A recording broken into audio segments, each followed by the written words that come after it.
హెబ్రీయులకు రాసినటువంటి పత్రిక 12వ అధ్యాయంలో 14వ వచనం ఇలాగ రాయబడి ఉన్నది.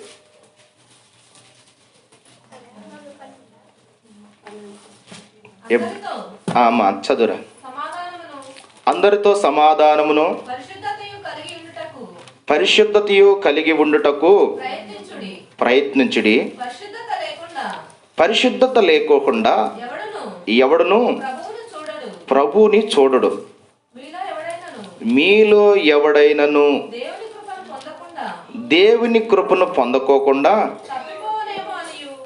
తప్పిపోవునేమో అనియు. అమ్మా, ఏం వేరట్రా? సేదైన వేరు ఏదైనను మొలిసి కలవరపరచటం వలన అనేకులు. చాలా సంతోషం. చూడండి ప్రియమైనటువంటి దేవుని పిల్లలారా, ఇక్కడ ఒక వేరు ఉన్నది. ఏంటిది ఆ వేరు? చేదైన వేరు. అనండి అందరు కూడా. చేదైన వేరు, చేదైన వేరు. ప్రియులారా, మనం కొన్ని చెట్లు చూస్తూ ఉంటాము. కొన్ని చెట్లు చూడటానికి బాగానే ఉంటావి, వాటి కాయలు తినే కాడికి వచ్చేళ్ళకి ఎందుకో చేదుగా ఉంటావి.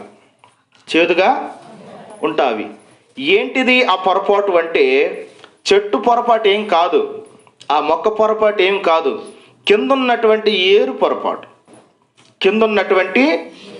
పొరపాటు. ఏంది ఆ వేరుకున్న లక్షణం అంటే, సేదు లక్షణం ఉన్నది దానికి. కనుక ఆ ఏరుకున్నటువంటి సేదు గుణాన్ని, సేదు లక్షణాన్ని అది ఏ రూపంలో బయట పెడుతుందని అంటే ప్రియులారా, దానికి ఉన్నటువంటి కాయ రూపంలో బయట పెడతా ఉన్నది. దీని ఆత్మీయ అర్థం ఏంటిదంటే ప్రియులారా, ప్రభువుని నమ్ముకున్నటువంటి మనము, ప్రభువుని ఆరాధిస్తున్న మనము, ప్రభువు దగ్గరికి వస్తున్నటువంటి మనము చూడటానికి బాగానే ఉంటాం, కానీ మనలో ఏవో చేదు వేర్లు ఉంటావి. ఎలాగంటే యవన పిల్లలు ఉన్నారు. యవన దశ చాలా ప్రాముఖ్యము. అది యవన దశ ఎవరికి సమర్పించుకోవాల్సినటువంటి దశ అంటే, సాక్షాత్తు దేవుడికి సమర్పించుకోవాల్సినటువంటి దశ. ఆ దశలో చాలామంది ఏం చేస్తారు, ఆ యవనంలో దేవుడి కాడికి రారు, దేవుడు పాటలో పాడరు, దేవుడు పాదాల కాడ మోకరించి ప్రార్థన చేయరు. ఇదిగో దేవుడు మనందరి కొరకు రాసించిన, తన మనసు ఇప్పి రాసించినటువంటి బైబిల్ని చదవరు. వారిలో ఏవో కొన్ని చేదులు ఉన్నాయి. ఏముంటాయి యవనస్తులలో? మీ అందరికి తెలిసిన విషయాలే కదా. ఏముంటాయి? పబ్జీ గేములు ఉంటాయి, అదొక సేదు. లవ్వులు ఉంటావి, ప్రేమలు ఉంటావి, అదొక సేదు. తల్లిదండ్రుల మాట వినుకోకుండా స్నేహితులతో ఊరంతా తిరుగుతారు, అది చేదే. తర్వాత ప్రియమైనటువంటి దేవుని పిల్లలారా, ఒక పని అంటూ ఉండదు, ఒక పని లేకోకుండా తల్లిదండ్రులకి భారంగా బ్రతుకుతారు, అది చేదే. ఇలాంటి చేదు లక్షణాలు యవనస్తులలో చాలా మందిలో ఉన్నవి. ఈ సేదైన వేరు మనలో ఒకవేళ ఎవరిలో ఉన్నావేమో అని మన బైబిల్, పరిశుద్ధమైనటువంటి గ్రంథము మనందరికీ కూడా ఈరోజు తేటగా కనపరుస్తూ ఉన్నది. చాలామంది చర్చికి వచ్చి కూడా కొన్ని వ్యర్థమైన మాటలు మాట్లాడుతూ ఉంటారు, అదొక చేదు. ఆ చేదు మనలో ఉంటే ఏం చేయాలట? మనలో ఉంటే తీసివేసుకోవాలట. దేవుడు అదే కోరుకుంటున్నాడు. ఈ చేదు వేరు ఎవరి జీవితంలో అయినా ఉన్నట్లయితే తీసేసుకోవాలి. రెండవది చూద్దాం ప్రియమైనటువంటి దేవుని పిల్లలారా, యెషయా గ్రంథము 5వ అధ్యాయము 24వ వచనం. చాలరా తల్లి. ఏరాట? కుళ్ళిపోయినటువంటి వేరు కలిగినటువంటి విషయాన్ని మనం చూస్తూ ఉన్నాం. మరి కుళ్ళిపోయింది ఏంటిది అమ్మా? కొంతమంది మానవ జీవితాలలో కొన్ని కక్షలు పెట్టుకుంటారు. వారు చనిపోయేంత వరకు కూడా వారు మనసులో ఉన్నటువంటి కక్ష అలాగనే ఉంచుకుంటారు. మళ్ళీ ఎవరు వీళ్ళనంటే, ప్రభువుని నమ్ముకున్న వాళ్ళే, యేసుక్రీస్తు పాదాల కాడికి వస్తున్నటువంటి వారే, దేవుడు బైబిల్ చదువుతున్నటువంటి వారే, ఇంట్లో మోకరించి ప్రార్థన చేసుకుంటున్నటువంటి వారే. వీళ్ళాట వాక్యానికి అవిధేయులయ్యారట. అంటే వీరిలో ఏమి లేదు, వాక్యం ఉండట్లేదు ప్రియులారా. ఇలా మనసులో వాక్యము నింపుదల లేదు, వాక్యానుసారమైనటువంటి బ్రతుకు లేదు. కనుక వీళ్ళకున్నటువంటి వేరాట కుళ్ళిపోయినటువంటి వేరుగా ఉన్నదాట. ఎవరమ్మ వీళ్ళు? కుళ్ళిపోయినటువంటి వేరు కలిగిన వాళ్ళు. నిజంగా పరిశుద్ధమైనటువంటి జీవితంలోకి వచ్చినప్పుడు ఈ పరిశుద్ధమైనటువంటి గ్రంథాన్ని రోజు చదవాలి. హల్లెలూయా. మనకున్నటువంటి ఆరాటాన్ని బట్టి, పోరాటాన్ని బట్టి, మనకున్న పనులను బట్టి, మనకున్న అనేకమైనటువంటి ఆలోచనలు, ఆశలను బట్టి ఈ పరిశుద్ధమైనటువంటి గ్రంథాన్ని మనం చదవటం లేదు. దానివల్ల వస్తున్న నష్టం ఏంటిదంటే మనం కుళ్ళిపోతాం. వాక్యం అనేటువంటిది మన జీవితంలో నెమర వేసుకుంటా ఉంటుంటే మన ఏర్లు ఏవైతే ఉన్నాయో అవి బలంగా, స్ట్రాంగ్గా ఉంటాయి ప్రియులారా. ఎక్కడ ఉంటాయి అని అంటే ఆత్మీయత జీవితంలో ఉంటావి. ఈరోజు చాలామంది బైబిల్ చదవట్లేదు, కానీ బైబిల్ చదవటం వల్ల వస్తున్న లాభాలు బైబిల్ చదువుతున్న వాళ్ళకి తెలుసు. బైబిల్ ధ్యానం చేస్తున్నటువంటి వారి జీవితంలో కలిగినటువంటి అద్భుతాలు బైబిల్ చదివినటువంటి వారికి తెలుసు. చదువుకోకుండా ఉన్నటువంటి వారికి ఏమన్నా తెలుసా? చాలామంది తెలియక ఒక మాట చదువుతారు. కాదయ్యా, చదువుకున్న వాళ్ళు అంటే బైబిల్ చదువుతారు, మరి మేము చదువుకోలేదుగా. షాటెలడుపు సెల్లులు ఉన్నాయి ఒక వాళ్ళంట్లో. ఏం వెళ్ళడుపు? షాట్ అంత ఉన్నాయి ఒక సెల్లు. ఆ సెల్లులో నీకు చదువు రాదని ఆడియో బైబిల్ ఉంది, వీడియో బైబిల్ ఉంది. చెవుకాడు పెట్టుకొని వింటమే, చెవుకాడు పెట్టుకొని వింటమే. కొంతమంది బ్లైండ్ బ్రదర్స్ ఉంటారు, సిస్టర్స్. వారు ఎలా చూసి చదువుతారా? వాళ్ళు వింటారు, మనకంటే ఎక్కువ గుర్తుంచుకుంటారు. ఏ రెఫరెన్స్ ఎక్కడున్నది, ఏ విధమైన మాట ఎక్కడున్నది, దేవుడు ఎవరితో ఏం మాట్లాడారు, అసలు దేవుడు ఆ మాటను బట్టి నాతో ఏం మాట్లాడాడని వాళ్ళు చక్కగా వివరణ చేస్తారు ప్రియులారా. కారణం ఏంటంటే వాళ్ళు దేవుడి యొక్క మాటలో వింటున్నారు. మనం ఒకవేళ ఇందామని ఆ టీవీ కాడికి పోతాం, ఒక 5 నిమిషాలు కూడా వాక్యం రానియరు, ఎమ్మటే ఛానల్ చేంజ్ చేస్తారు. అంటే మనం ప్రియులారా కుళ్ళిపోయినటువంటి వేరుగా ఉన్నామేమో అని చూసుకోవాలి, పరీక్షించుకోవాలి, తప్పులేదు. వాక్యానికి ఎవరైతే దూరంగా ఉంటారో, వాక్యానికి ఎవరైతే అవిధేయులుగా ఉంటారో వారు వేరాట కుళ్ళిపోతాడు. ఇప్పుడు ఏరు కుళ్ళిపోయినప్పుడు మనం ఆలోచన చేద్దాము. చెట్టు ఏమైంది? ఏంది అసలు ఇంతంత ఏరుకి అంత పెద్ద చెట్టుకి ఏంటిది డిఫరెంట్? దాని అర్థం ఏంటంటే ప్రియులారా, ఏరు గింతంతే ఉంది కానీ అంత పెద్ద చెట్టును మోయగలిగిన సామర్థ్యత కలిగినటువంటి వేరుగా ఉన్నది. దాని బరువంతా కూడా దేని మీద ఉంటుంది? ఏరు మీద ఉంటుంది. అందుకని మనం చూడటానికి గంభీరంగా, అందంగా, మంచిగానే కనిపిస్తూ ఉంటాం. కానీ మన ఆత్మీయత స్థితి మంచిగా లేకపోతే మనం ఎక్కడ ఏ విధంగా కొప్పుకూలిపోతాం ఎవరికీ తెలియదు. చూడటానికి చాలా అందంగా, చూడటానికి చాలా రమ్యంగా, చూడటానికి మంచి గొప్ప గొప్ప పేరు ప్రఖ్యాతలు గాంచినటువంటి, ప్రపంచంలో 4వ సిటీగా పేరుగాంచినటువంటి లాస్ ఏంజల్స్ పరిస్థితి ఏమైంది?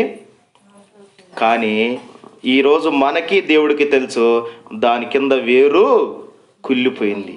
కనుక ఏమైంది? చెట్టు అంతా కూలిపోయింది, ఎండిపోయింది. నేటికి అక్కడ నుప్పురవలు ఆరిపోల ప్రియులారా.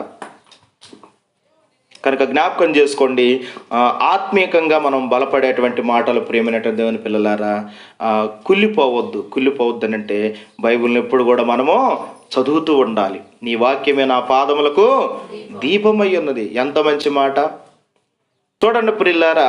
3వ వేరు కూడా చూద్దాము. ఓషియా గ్రంథం చూస్తే 9:16లో వారి వేరు చాలు, వేరు గురించి మాట్లాడుతున్నాం కాబట్టి వేరు కాడికి రాగానే ఆగుదాం. ఇదేం వేరాట? వెరీ గుడ్ పిల్లలు, జాగ్రత్తగా క్లాస్ వింటున్నారు. ఏం వేరాట ఇది? ఎండిపోయిన వేరాట. అసలు ఎందుకు ఎండిపోయిందో ఆ వేరు? అదే 7వ అధ్యాయం 8వ వచనం చూడండి. అన్య జనులతో కలిసిపోయెను,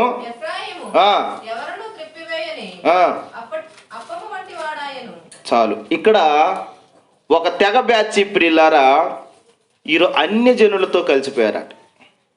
ఎవరితో కలిసిపోయారు? అన్య జనులతో కలిసిపోయిన ఈ వేరు ఏమైందట? కారణం ఏంటిది? వాళ్ళు ఎక్కడెక్కడ తిరుగుతారో తెలుసు, ఏమేమి చేస్తారో తెలుసు, అయినప్పటికీ ఈ వేరు పోయి ఆ వేరు కాడ కూర్చున్నదట.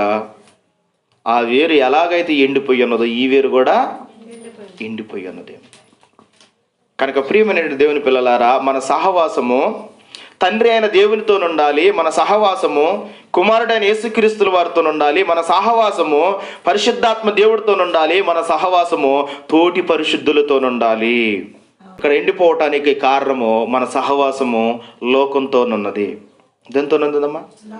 లోకముతో ఉన్నది. లోకములో ఏమున్నదట? నేత్రాశ, శరీరాశ, జీవబడము. మనం లోకంతో సావాసం చేయకూడదు. లోక ఆచారాలు, లోక పద్ధతులు, లోక మర్యాదలు, లోకంలో ఉన్నటువంటి అనేక మంది వాటి వైపు మనం చూస్తూ ఉంటాము. అన్య జనులు చేసినట్లాట మనం చేయకూడదట. అది బైబిలే చెబుతా ఉన్నది. ఒకవేళ అలా చేస్తే ఆ వేరేమైందట? ఎండిపోద్ది. మత్తయి సువార్త 13వ అధ్యాయము 18వ వచనంలో ఒక మాట రాయబడి ఉంటుంది. అయితే అతనిలో, అమ్మో ఇది మరీ డేంజర్గా ఉంది, అసలు ఏరే లేదట.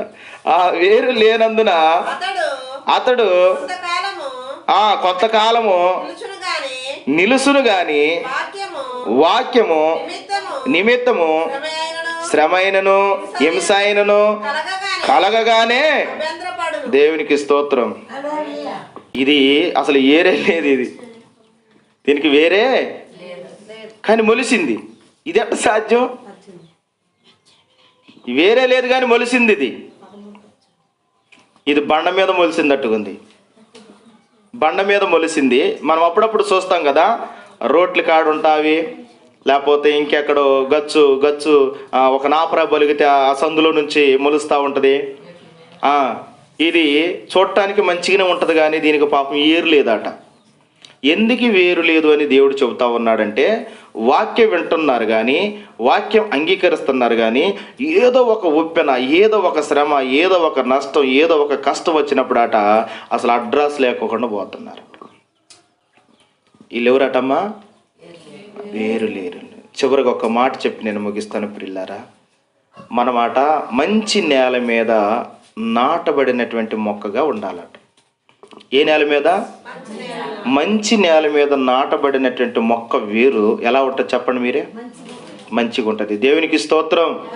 ఈ మంచి నేల మీద పడినటువంటి మొక్క అంచెలంచెలుగా ఎదుగుదల ఉంటుంది దానికి. అది ఎప్పుడు చూసినా కూడా పచ్చగా ఉంటుంది. దాని ఆకు వాడదు, దాని ఆకు ఎల్లో కలర్ రాదు, దానికి ఒక తెగుళ్ళు ఉండదు, దానికి ఒక నష్టం ఉండదు, దానికి ఒక ముడత ఉండదు, దానికి కనీసము సినుగుడు కూడా ఉండదు. అది చూడటానికి చాలా అందంగా పచ్చంగా ఉంటుంది. ఎందుకేనంటే అది నాటబడినటువంటి ప్రాంతము మంచి నేల. ఈరోజు మన హృదయంలో దేవుని యొక్క మంచి మాటలో నాటబడాలి. నాటబడుతున్నప్పుడు ఏమైందంటే మన ఆత్మీయ స్థితి అంచెలంచెలుగా ఎదిగింది. ఇప్పుడు అలా నాటబడినటువంటి ఆ మొక్క తన జీవితాన్ని మనం చూసుకున్నట్లయితే పచ్చంగా ఉంటుంది, పూత పూసిద్ది, కాతగాసిద్ది, ఇతరులకి మేలు కలుగజేస్తుంది. మనం కూడా మన లైఫ్లో అలాగనే ఉండాలి. మనం ఆత్మీయత జీవితంలో స్థిరంగా ఉండాలట, బలంగా ఉండాలట, ఆత్మీయ వరాలు పొందుకొని ఉండాలి. ప్రార్థన చేసే వరం ఇస్తాడు దేవుడు, పరిచర్యలో సహకరించే దేవుడు వరం ఇస్తాడు, తర్వాత మంచిగా సింగింగ్ చేసే పాటలు పాడే వరం ఇస్తాడు, వాయిద్యాలు వాయించగలిగినటువంటి వరాలు ఇస్తాడు.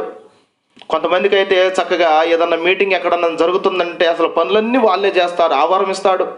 కొంతమందికి తిండి తిప్పలు ఉండదు, ఉపవాసం చేసే వరం ఇస్తాడు. ఇట్లాంటి వరాలు పూతలు లాంటిది ప్రియులారా.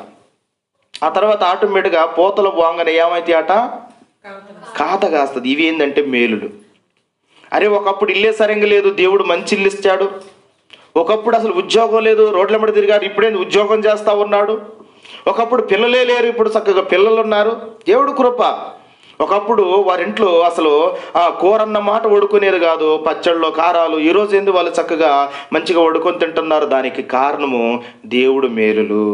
ఎందుకు దేవుడు మేలులు అంటే ఈ గింజ ప్రియులారా మంచి నేల మీద నాటబడింది. హల్లెలూయా.